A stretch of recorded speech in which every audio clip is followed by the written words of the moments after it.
Hi. Hey, how are you? Welcome to the podcast. Welcome to Our Soul's Journey podcast. It is the beautiful little podcast you are watching right now. Beautiful, if I do say so myself. And hi, welcome. My name is Lola. I'm the creator and the host here.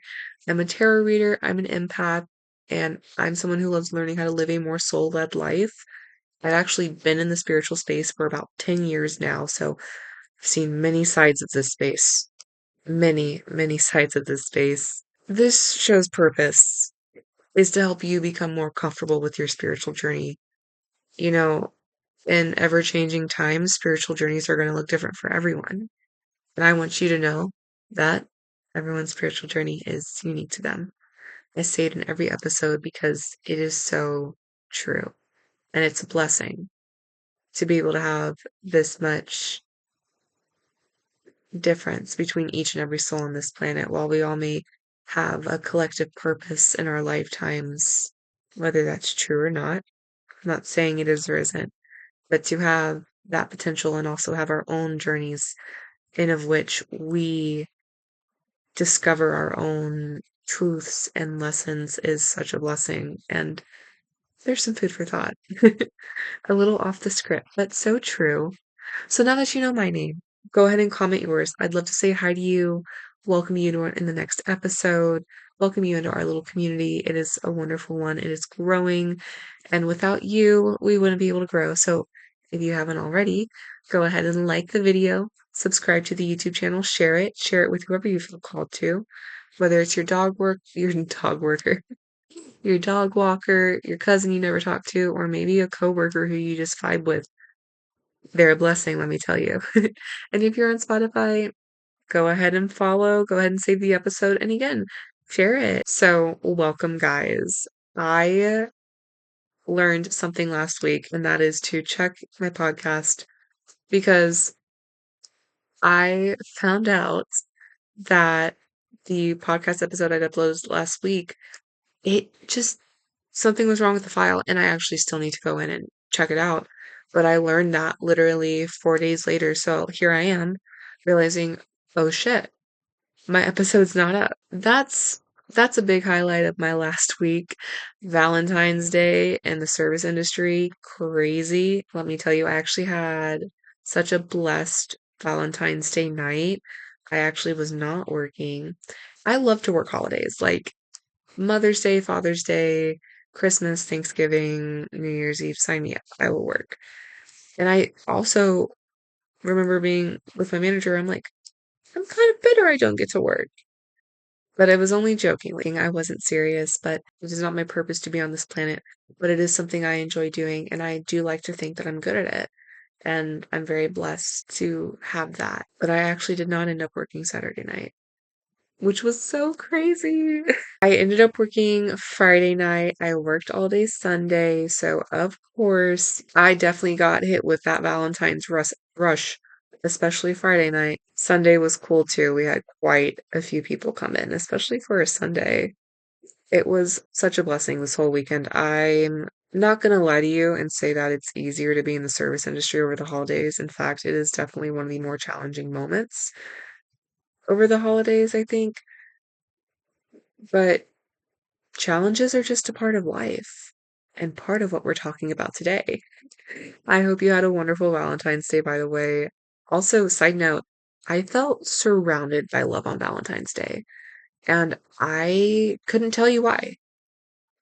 Like I haven't done anything spiritual cleansing woo-woo in my room, except I made a cleansing spray, but literally only a cleansing spray with some intention of protection. There's no rose quartz or rose petals or anything in that cleansing spray. Which, by the way, if once I continue to use it, I'll drop a recipe for it, guys. But I felt so much love, like just friendship, like pure love, and I think it might have been from my angels. So, I also wanted to let you know if you didn't have a Valentine this year, first of all, my love goes out to you, truly. And I want you to remember that your guides are with you every step of the way. And something I wanted to let you know is that whether you feel their love or not, even though you may not know your guides, even though they may not be familiar to you, whether they have been on this planet with you or not in this lifetime, their love for you is in this world. And I mean that from the bottom of my heart. Their love is with you, whether you realize it or not. And I think that's an important message. I remember feeling their love during the day, and I was just like, wow. I even feel it now. I hope you feel it too. It's the kind of love that like wraps you in a blanket from head to toe. It's wonderful. It's a wonderful feeling. Again, so blessed. I feel so blessed today. I feel very blessed today. So, anyways, what are we talking about this week? We're talking about an experience I had a couple weeks ago with an energy vampire. So, I actually wanted to make a whole other YouTube video about this, and I think I might, but it'll be angled a little bit differently. I wanted to touch on a little bit of energy vampires and the concept of test or being tested by the universe. So, let's touch on this energy vampire situation. This is someone who is close to me, and this is not the first time we've had this instance.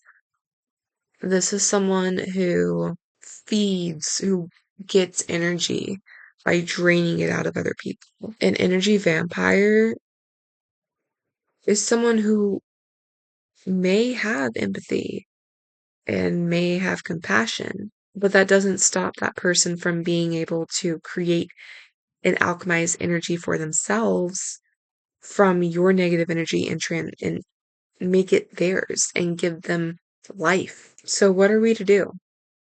Well, the answer for that's going to be in another YouTube video, but there are plenty of ways of rationally and energetically dealing with an energy vampire, many of which I have used, and it takes a lot of discipline. It takes a lot of self-respect. It takes a lot of boundaries.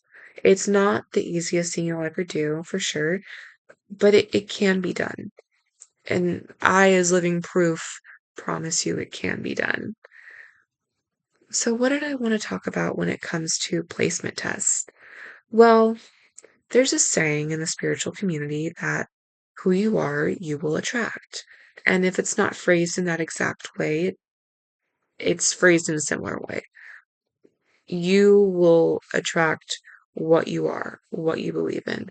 Anything along those lines, that's what you will naturally bring in. And I think so many people, whether it's because we have technology and we don't think super critically or super deep as much anymore as consistently as we once did, or as philosophically as we once did collectively, or whether it's because the energy woo-woo-ness of it all is just hell no, and I don't want to think about that. Whatever the reason may be, people don't tend to think about why they're attracting that in. They just kind of write off the whole idea of it. They just kind of write off the whole idea of the whole belief of I'm attracting in my opinions, my thoughts, my energy, or excuse me, my opinions, my thoughts, my beliefs, my values, things like that in. And when it's reflected back, they're like, hell no, I don't like this. Incredibly normal. But let me ask you something. If that X, Y, or Z, your values, the way you're thinking, your mindset, wasn't reflected back to you in someone, would you actually seek to change yourself? We can sit by ourselves in silence in our own setting without anyone else and choose to see what we may not like to see. But sometimes that's not enough for our soul to be like, no. Sometimes we need a living, breathing example of who we are. And there's nothing wrong with that.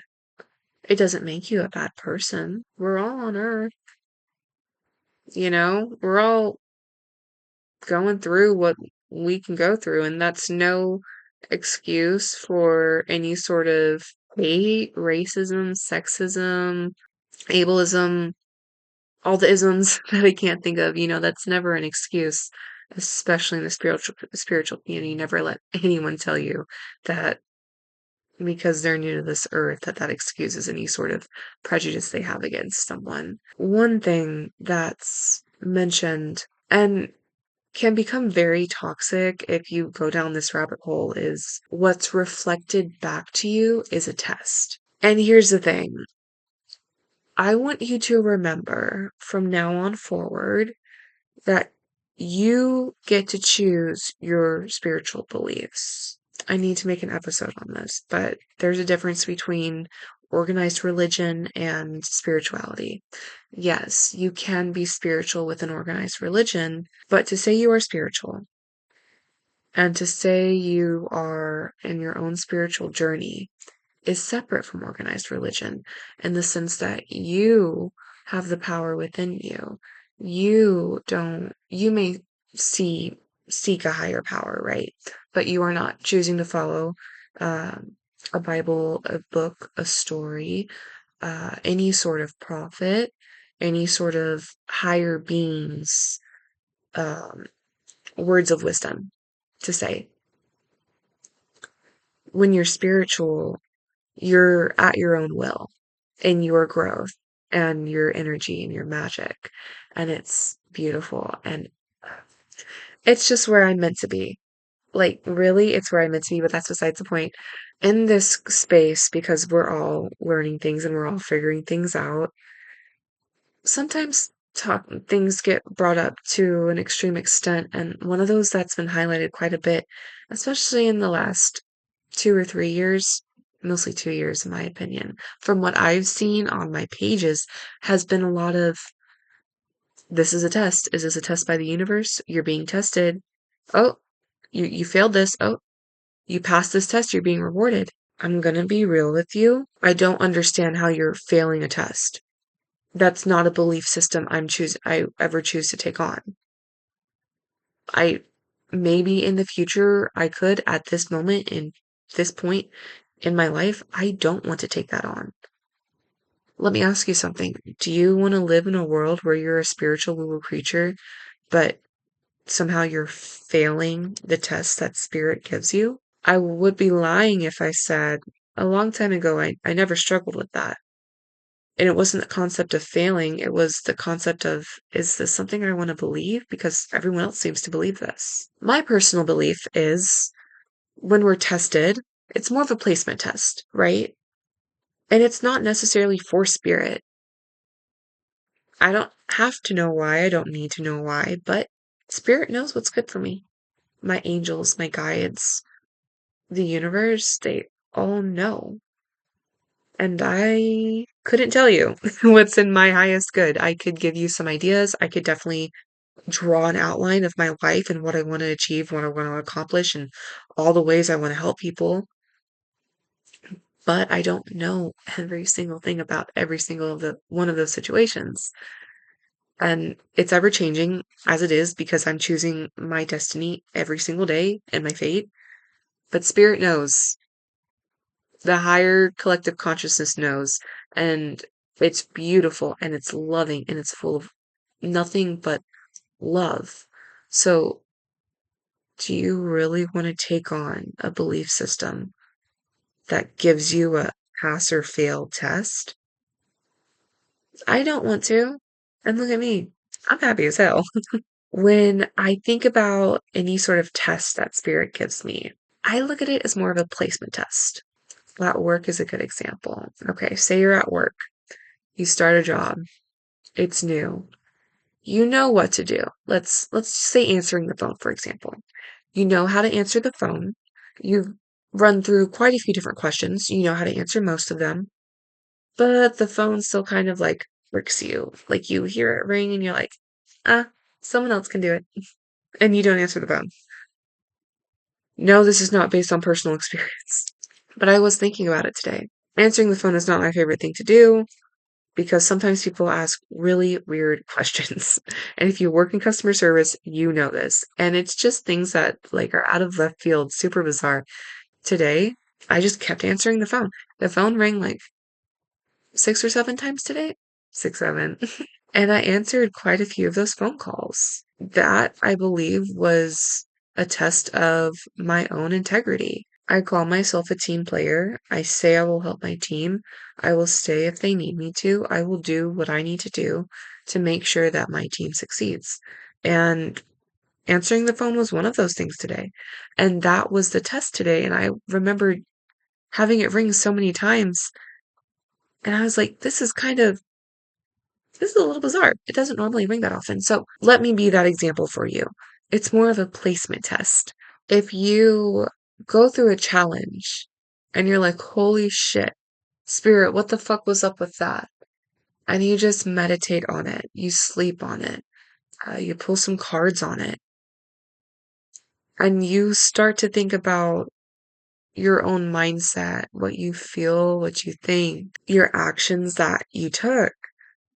That's often part of the test, right? It's not the test itself, though it could be. I don't know you. I know you're part of the soul family. I don't know you yet. So you should call me your name, by the way. But that could be part of it, right? We're looking at and reflecting at ourselves. And when we see a real life experience, whether it's another person reflecting back to us some part of ourselves or situations testing to see if this is something that we actually hold on to, like, is this an actual part of our value system?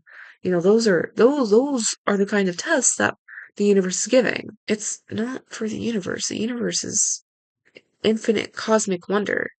Do you think the universe is really looking to fail you on that? You think the universe really wants to fail you on time management? The universe is not trying to fail you on time management. It does go back to our school system. I don't doubt that. But, the universe, back to this, the universe isn't looking to pass you or fail you. The universe is looking to set a placement for you.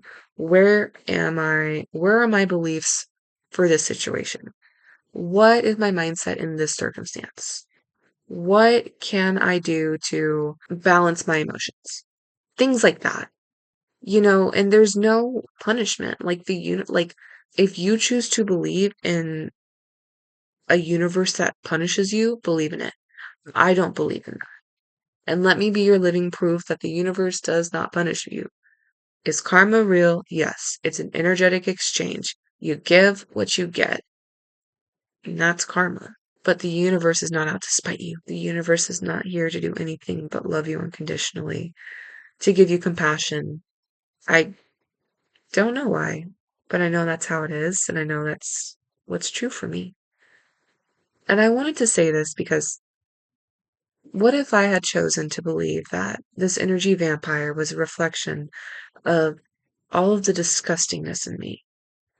I don't think I'm a disgusting person. And I'm not saying they're a disgusting person.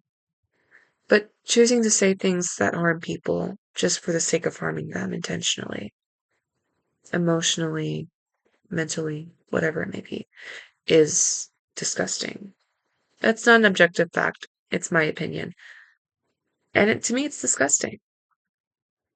And what if I chose to believe that that was what was being reflected back to me? Well, I would be rethinking my spiritual life coaching career. I would be rethinking all of the times I've spent with my friends wondering, oh my God, am I really a good person? I'd start to do a lot of anxious thinking. My mental health probably would not be great. But I understand that this test of this energy vampire was to really make sure that I'm ready to take on challenges of negativity because whether you're online, in person, whatever, when you run a business, not everyone's going to support you. I've known that from the beginning. I've worked in plenty of small businesses. I've worked in small business marketing. I've worked in small business restaurants. I've worked in small business service. I've done quite a few. I've seen quite a few business owners and met them and worked under them, and I've got the whole experience down. And I've also learned that, many people will not be supportive of you. And I'm not saying that the universe was here to show me that someone may not be supportive of me, but it definitely showed me that one thing I need to work on is my healing afterwards. Especially once you understand you've been in touch with an energy vampire, it can be kind of difficult to get your energy back. And that's something that honestly did take a few days longer than it should have. But that's because I was lazy. I actually do have a step-by-step process to helping yourself with energy vampires and dealing with them in the day-to-day. But if you're dealing with them in the day-to-day, oh my goodness, find a way to rearrange your schedule. They are draining you, and you deserve to live your life fully, unconditionally, without someone sucking the energy out of it and transmuting it into negativity, ickiness. That energy vampire, they weren't a punishment, they were a test. I need to get my shit together and make a step-by-step process for dealing with energy vampires. And write it down at least. I do have one. That'll be a video later.